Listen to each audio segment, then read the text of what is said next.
Welcome to the Magnolia Minute. I'm Corey Poole, and today I have with me Dr. Jay Bamburg, Clinical Director for the Behavioral Specialists of Louisiana. How you doing? I'm well, thank you. So can you tell us a little bit about yourself and about Behavioral Specialists of Louisiana? Sure. I'm a clinical psychologist by training, but I'm also a board-certified behavior analyst. I received my training at Louisiana State University, and I'm originally from Winfield, Louisiana. I've been treating children, adolescents, and adults with various intellectual and developmental disabilities for about 20 years. It's my passion and it's what I like to do.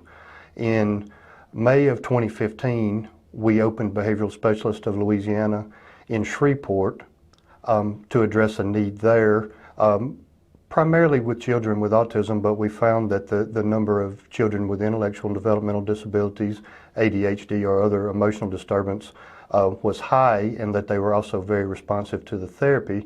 And so as a result, our cup runneth over, so to speak. Yes. We've grown quickly, and as we've talked to other families, other advocacy groups across the state, we've found that there's a paucity of these services in smaller and more rural communities, and so we're actually very excited because I get to go home to open and take our services to Winfield in the very near future. Nice. Excellent. All right. And so how do your services benefit children? We see, as I said, the kids on the autistic spectrum, ADHD, intellectual developmental disorders, emotionally disturbing. We also see a lot of children that are in the foster system that have kind of had a rough go and that now have a brighter or better start. The crux and core of everything that we do is built in psychological assessment and behavioral assessment. Obviously, those things are important to us because they're our starting point. They kind of give us an idea of what's going on, where we need to go in treatment.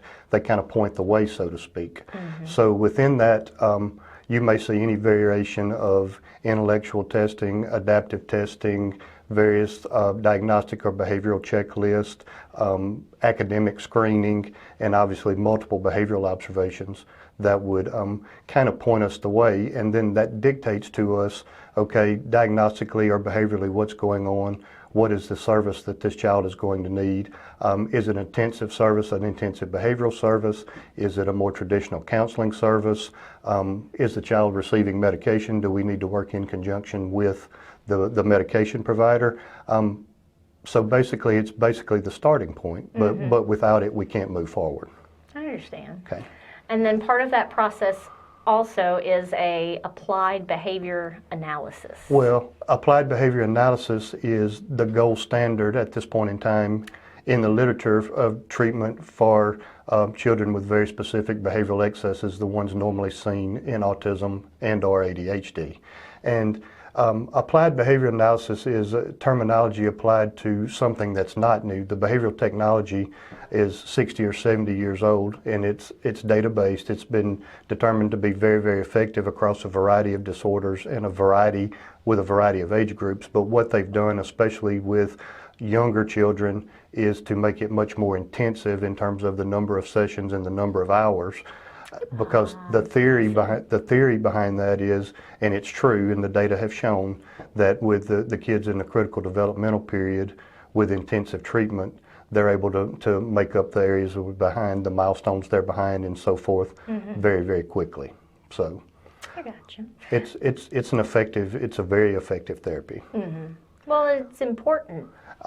In terms of what we address, a lot of our kids have the traditional things you see in autism, so they have communication deficits, social deficits, problems with instructional control, behavioral excesses and deficits, tantrums, meltdowns, adherence to routines, needing a tremendous amount of structure, what we call instructional control pieces, and that kind of thing to navigate the day and navigate the world. And so all of the treatment is built to instill those skills with those children and to help them make up milestones. Yeah. And so at the end of the day, who benefits from the services you provide? Wow, that's a great question. Everybody, obviously the child in question does. So much of what we do is not only treating the child, but it's treating the family unit, because as we figure out things to do, obviously we transfer and teach the families that those are the things that need to be done as well. And then when they go to school.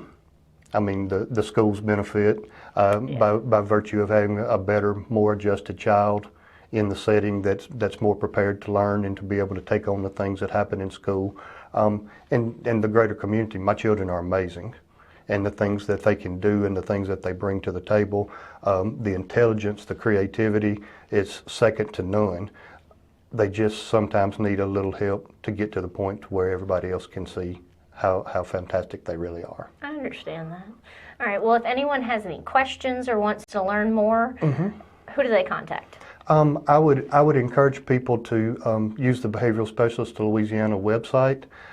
There's information on there, and it's Behavioral Specialist with an S of Louisiana at gmail.com, or you can contact us by phone. It's area code 318-300-3560, and for case management agencies, physicians, other providers who already know of children that may benefit from our assessment or treatment services.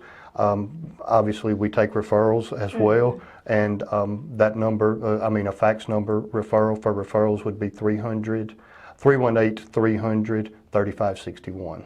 Great. All Okay. right.